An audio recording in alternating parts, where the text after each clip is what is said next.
The emergency financial manager appointed by the state to run that city says he's no longer needed. Tony Saunders announced today that his work is done and he thinks their major financial problems are fixed. WSBT's Ted Land joins us with more on this announcement and what it means for people living in Benton Harbor. Ted. Well, Rick, it means they're one step closer to regaining local control. Their elected lawmakers have not been able to do much the past 5 years since managers like Saunders have been in charge.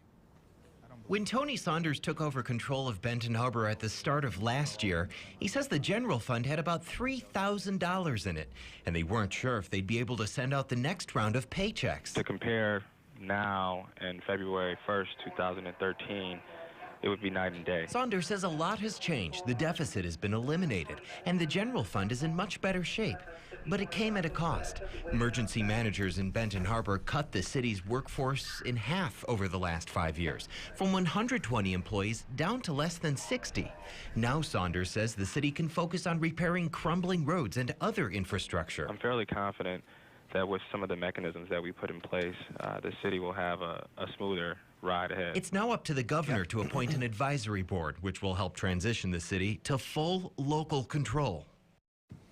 I just spoke with Benton Harbor Commissioner Marcus Muhammad, who warns that the city's not yet in the clear. He says the city's finances are still fragile, and they will have to be very mindful of their revenue stream to make sure they don't end up in another crisis.